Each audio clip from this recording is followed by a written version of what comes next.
Hello and welcome. नमस्कार, मैं हूं अभिषेक। ये खजुराहो मंदिर की सीरीज़ का भाग 2 है, यानी कि जो वीडियो है उसका पार्ट 2 है।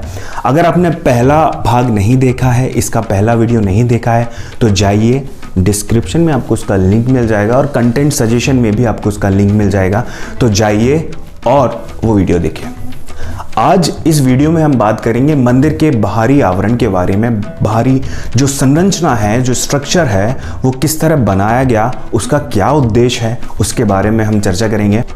एक और महत्वपूर्ण बात आज आपको जानने को मिलेगी कि भारत में जो मंदिर बनाए जाते थे पहले, वो किस शैली के आधार पर बनाए जाते थे। जैसे कि जो खजुराहो का मंदिर है वो नागर शैली के आधार पर बनाया गया है। इसी तरह और भी कई मंदिर जो भारत में प्राचीन मंदिर हैं वो नागर शैली पे या द्रविड़ शैली पे या फिर बेसर शैली पर बनाए गए हैं। तो जो खजुराहो का मंदिर है वो नागर शैली के आधार पर बनाया गया है।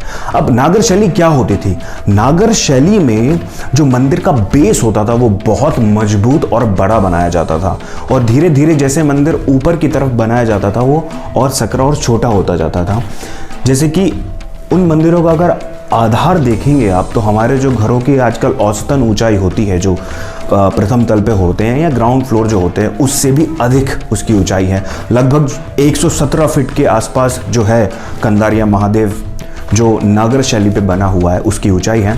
एक खास बात और बताता हूँ नागर शैली की। जो अयोध्या में राम मंदिर का निर्माण हो रहा है, जो होने वाला है, वह भी नागर शैली के आधार पर होगा। और इस वीडियो के अंत में हम जानेंगे खजुराहो के जो मंदिर में जो जीवंत मूर्तियां हैं वो क्या कहती हैं। तो आइए सुनते हैं उन जीवंत मूर्तियों की कहानी हमारे गाइड महोदय से। जी हाँ, खजुराहो के ये गाइड महोदय हैं, इनसे हमारी कुछ वार्तालाप हुई, कुछ प्रश्न हुए। आइए सुनते हैं उनसे हमारी बातचीत। तौड़ी के माध्यम से कार्विंग की गई। फिर आप देखेंगे मंदिरों में पत्थर को लगाया गया है नीचे से ऊपर की ओर। मेनली है इसमें कोई सीमेंट, लाइम, मोटा यूज नहीं किया गया है। ताला चाबी सिस्टम है इसमें। एक पत्थर में होल बनाया, दूसरे में एक भाग बाहर निकाला, तो इस तरह से पजल गेम की तरह ये फंसे हुए हैं। और मंदिर का चाबी जो है वो सबसे ऊपर है। जो आपको मटके के नीचे चक्र दिख रहा है ना, ये अमलिका कहलाता है। ये मंदिर का चाबी है, उसको घुमाएंगे तो मंदिर छोटे छोटे भागों में अभी भी वापस टूट जाएंगे। इस तरह से ताला चाबी सिस्टम होता है। घूमता है ना? हाँ, अभी ओपन हो जाएगा। ये जैसे नए पत्थर लगाए गए थे ना इसमें, तो उनको खोला गया था। अब देखिए मंदिर का जो आर्किटेक्चर है वो नागर शैली के ये मंदिर है। अब नागर शैली के मंदिर होते कैसे हैं आप देखेंगे। प्रत्येक मंदिर एक ऊंचे चबूतरे पे तैयार किया गया है। बीच वाला जो बड़ा मंदिर आप देख रहे हैं ना, मंदिर ऊपर से जितना सकरा है यानी पतला है, नीचे आ रहा है उतना ही चौड़ा होता जा रहा है। तो मंदिर की बनावट रथ के जैसे होती है, रथ बना हुआ है पूरा। जब आप साउथ इंडिया के मंदिर देखने जाएंगे वो विमान की तरह होंगे, जैसे मदुरई का मीनाक्षी टेम्पल है। ये दोनों में अंतर होता है। अब एक और वैरायटी आप देखेंगे, बड़ा मंदिर बीच में है, छोटे मंदिर 2 आगे हैं, 2 पीछे हैं। ठीक है, टोटल मंदिर 5 है। इसको बोलते पंचायतना वैरायटी। अपना शरीर भी 5 तत्वों से मिलकर बनता है, तो 5 मंदिर 5 तत्व को बताते हैं। अब मंदिर को बनाने वाले जो राजा थे उनका नाम था लक्ष्मण देव बर्मन या यशो बर्मन, आपने लाइट एंड साउंड में सुना होगा। इसलिए राजा के नाम से मंदिर का नाम पड़ा लक्ष्मण टेम्पल। मगर अंदर जाके देखेंगे तो विष्णु भगवान का। ठीक है, अब देखिए ये मंदिरों का मेन सार क्या है। जब पहले अपन मंदिर को बाहर से घूमेंगे तो आपको आपकी लाइफ दिखेगी। आप सुबह से शाम तक जो जो एक्टिविटीज़ करते हैं वो मंदिर में सुंदर मूर्तियों के द्वारा दिखलाई गई है। तो अपना जीवन जो है वो इच्छाओं से भरा हुआ है। जब तक इच्छाओं से निकलेंगे नहीं, मंदिर के अंदर जाने का कोई मतलब नहीं है, क्योंकि अंदर जो है मोक्ष दिखाया गया है। ठीक है, तो पहले अपन बाहरी आवरण देखेंगे, उसको छोड़ने की कोशिश करेंगे, फिर मंदिर के अंदर प्रवेश करेंगे अपन, है ना। तो अभी देखिए इसमें शूज़ का ये सिस्टम रहता है। जब तक अपन मंदिर के बाहर घूम रहे हैं आप अपने जूते पहन के रखेंगे। जब अंदर जाने लगेंगे तो ऊपर साइड में उतार देना। तो अभी जूते उतारने की आवश्यकता नहीं है। ये देखिए ये मंदिर में एक आर्च बना हुआ है, इसको बोलते हैं वेलकम आर्च। मकर तोरण है ये। हाँ, तो इसकी शुरुआत देखिए क्रोकोडाइल से हो रहा है, ये मगरमच्छ से। ठीक है, दोनों तरफ। तो मगर वाहन होता है रिवर गंगा का, और रिवर गंगा है गॉडेसेस ऑफ प्योरिटी। जैसे ही आप इसके अंदर प्रवेश करेंगे, ऐसा मान लिया जाएगा आप लोग गंगा के जल से स्नान कर लिया, फिर मंदिर में प्रवेश कर रहे हैं। तो मंदिर में ये प्योरिफिकेशन के लिए बनाया जाता था। अब उसके ऊपर आप देखेंगे ये जो खड़ी हुई प्रतिमा दिख रही है ऊपर साइड में, है ना, ये भगवान सूर्य का स्टैचू है। तो मंदिर का हर गेट जो आप देखेंगे पूर्व दिशा की ओर है। सूर्य भी पूर्व से ही उगता है, तो सीधी लाइट आपको अंदर मूर्ति पे जाती हुई मिलेगी। तो अपना साइंस कितना डेवलप था 1000 वर्ष पहले, वो चीज़ आप देखने के लिए आए हैं, क्योंकि इन मंदिरों में पूजा पाठ नहीं होती है, ये सिर्फ स्मारक है ना। तो इनको अपन देखने के लिए आए हैं। देखिए मंदिर में 3 शक्तियाँ बनी हुई हैं हर मंदिर में। सबसे कोने में आप ऊपर साइड में देखेंगे ब्रह्मा जी हैं, बीच में विष्णु भगवान है, सबसे लास्ट में शिव है, ठीक है। तो जिसका मंदिर रहेगा वो बीच में रहेगा। तो समय के साथ बहुत सारी मंदिरों में मूर्तियाँ चोरी हो गई, या मूर्तियाँ जो पड़ी हुई मिली वो म्यूजियम ट्रांसफ़र कर दी गई। तो यहाँ से 1 किलोमीटर दूर म्यूजियम भी है। तो अब नीचे वाला पैनल आप देखेंगे तो देखिए ये म्यूजिशियन जो आपको दिख रहे हैं ना, इनके बालों का हेयर स्टाइल देखिए सबका अलग अलग है। तो अपनी इंडिया में 56 तरह का हेयर स्टाइल होते थे उस ज़माने में। लेडी हो या जेंट्स दोनों बड़े बड़े बाल रखते थे उस समय में। दोनों लोग ज्वेलरी से अपने शरीर को ढकते थे।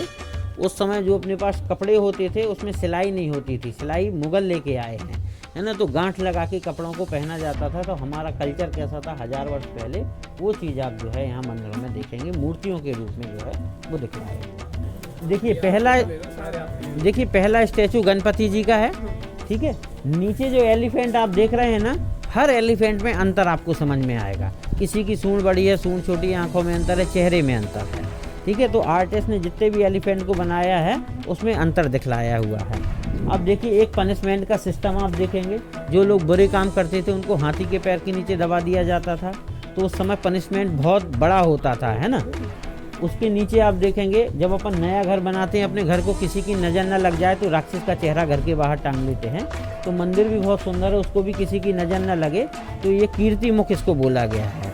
मंदिर की कीर्ति बनी रहे, उसको भी किसी की नज़र न लगे। अब देखिए उसके ऊपर आप देखेंगे तो ये देखिए ये पैनल नीचे वाला है, इसमें वेरियस एस्पेक्ट ऑफ लाइफ में जो चीज़ें होती थी वो चीज़ दिखलाई गई हैं। इसमें आप देखेंगे काम भी जीवन का एक हिस्सा है, जहाँ से जीवन की शुरुआत होती है, इसलिए काम के दृश्यों को भी मंदिर में दिखलाया गया है। अब देखिए जो मुख्य मूर्ति कला है वो सामने है। देखिए ये लाइट दिख रही है आपको, ये सामने है ना। देखिए 4 हाथ वाली मूर्ति भगवानों की, 2 हाथ वाली मूर्ति इंसानों की, छोटी मूर्तियाँ नौकरों की। देखिए ये छोटी मूर्ति दिख रही है ना, ये नौकर है, ये 2 हाथ वाली नॉर्मल इंसान है, ये 4 हाथ वाले भगवान हैं। तो ऊपर विष्णु है, नीचे शिव हैं, ठीक है। इनके दोनों तरफ देखिए ये सुंदर अप्सरा, ये जो लेडी जिस पे लाइट दिख रही है ना, ये देखिए अंगड़ाई ले रही है सुबह के समय, ठीक है। अंगड़ाई के समय में बॉडी बैलेंस देखिए आप इसका, ये चेहरा ऊपर है, कमर मुड़ी हुई है, एक पैर बाहर निकला हुआ है, इसको बोलते हैं त्रिभंगा। जो 3 जगह से मुड़ी हुई है वो त्रिभंगा है, जो सीधी खड़ी हुई है वो समभंगा है, ठीक है। उसके बाद आप देखेंगे ये सामने वाली जो लेडी दिख रही है लाइट की आपको, देखिए इसके हाथ में पेन है और एक कागज़ का टुकड़ा है, ठीक है। अब देखिए इसका चेहरा आप थोड़ा सा पास से जाके देखेंगे तो दिखेगा, इधर आ जाइए। देखिए यहाँ से जब आप फेस देखेंगे लेडी का, देखिए वो लिख रही है और मुस्कुरा रही है। क्या कहेंगे, बिजनेस लेटर नहीं लिख रही है, she is writing a love letter, प्रेम पत्र लिख रही है। That time we have no facility of WhatsApp, internet. If you love someone definitely you write a love letter. कोई ऑप्शन नहीं था, मगर आर्टिस्ट ये दिखाना चाहता है कि लेडी पढ़ी लिखी है, 1000 वर्ष पहले लेखन का कार्य करके जानती है। तो महिलाओं का समाज में कैसा स्थान होता था वो चीज़ आप देख सकते हैं। उसके बाद देखिए ये जो है ये युगल दिख रहा है ना आपको, देखिए एक की आंखें बंद है, दूसरे के ओंठ खुले हुए हैं, हाथ में म्यूजिकल इंस्ट्रूमेंट लिए हुए हैं, पैर ये है लंगोट पहने हुए हैं, पैर जो है वो डांस करते हुए हैं। इनके लिए कह सकते हैं दे आर सिंगिंग और डांसिंग। आप लोग यहाँ जाइए तो और दिखेगा आपको। उसके बगल में देखिए एक लेडी को, देखिए एक लेडी जो है वो अपने आईने के माध्यम से बालों को संवार रही है, ठीक है। तो जो हेयर स्टाइल होता था उसको अलग अलग करके जो है यहाँ पर दिखलाया हुआ है। तो देखिए ये पूरा समाज में आप देखेंगे अपना जो जीवन है उसमें धर्म है, अर्थ है, काम है ना। तो सारी चीज़ों को जो है वो दिखलाया गया है, मगर काम के जो दृश्य हैं वो सिर्फ 2% पे दिखलाए गए हैं। तो हमें अपने जीवन में काम को कितना स्थान देना चाहिए वो भी आप इस मंदिर से जो है वो देख सकते हैं। देखिए मंदिरों में हमारे यहाँ पर अगर आपने उसमें सुना होगा तो तांत्रिक मंदिर, जैसे अपने यहाँ जबलपुर में एक तांत्रिक मंदिर है तो 64 योगिनी मंदिर बोलते थे उसको। तो 64 देवियों की पूजा करने से जो है 64 कलाओं का ज्ञान प्राप्त होता था। उन कलाओं के जरिए आपने सुना होगा अपने शरीर में 7 चक्र होते हैं, तो साधनाओं के द्वारा उन चक्रों को एक्टिव किया जाता था और जिनके 7 चक्र जग जाते थे उनको मोक्ष प्राप्ति का एक साधन माना जाता था। तो देखिए खजुराहो के मंदिर जो है ये जो कपल दिख रहा है ना आपको, ये सबसे नीचे बीच में ये लाइट दिख रही है। तो देखिए ये देखने में कैसा लग रहा है, ये काम का दृश्य है, मगर ये पीछे जो आपको हाथ की मुद्रा दिख रही है ना, ये देखिए ये ध्यान की मुद्रा है। ठीक है, तो पहली प्रोसेस में ये पहला चक्र एक्टिव कर रहे हैं, है ना। पहले चक्र को बोलते हैं मूलाधारा, जिसके अंदर पार्वती जी वास करती हैं। अब उसके जस्ट ऊपर आप देखेंगे दूसरा नंबर का जो है ना ये वाला, तो देखिए कपल एम्ब्रेसिंग फॉल में आ गया। देखिए आप कपलेटिंग नहीं है, एक साइड वायलिन है, दूसरी साइड फ्लूट है। तो संगीत के जरिए ये ऊर्जा को नीचे से ऊपर की ओर खींच रहे हो, अपने चक्रों को एक्टिव कर रहे हैं। लास्ट स्थिति में आप देखेंगे ये जो दाढ़ी वाले दिख रहे हैं ना आपको, ये अग्नि देवता हैं, फायर गॉड। इनकी दाढ़ी में गठान लगी होती है, ये इनकी पहचान होती है। इनके साथ में देखिए 4 लोग दिख रहे हैं, 2 इस साइड हैं, 2 उस साइड हैं। चारों आँख के पास में रहते हैं, इसलिए चारों की त्वचा जल गई है, चारों की पसलियाँ आप देख सकते हैं। तो अपने अंदर जो क्रोध है, मान है, माया है, लोभ है, जब तक ये चीज़ नहीं जाएगी अपन ऊपर चक्रों तक नहीं पहुंच सकते। तो पहले चक्र से पार्वती जी निकली और सिर पे बैठे हुए हैं भगवान शिव। तो शिव और शक्ति का ये कॉन्सेप्ट होता था। तो अभी आपने सुना होगा कि जो सबसे इंटेलिजेंट व्यक्ति है उसका दिमाग 5 से 8% खुला रहता है, मगर जब आप अपने चक्रों को एक्टिव कर लेते थे आपका दिमाग 100% काम करने लगता था, आप एक सुपर नेचुरल पावर हो जाते थे। तो खजुराहो के मंदिर जो है कामसूत्र वाले मंदिर नहीं है, एक ये साधना है कि इसके जरिए भी आप मोक्ष जा सकते हैं।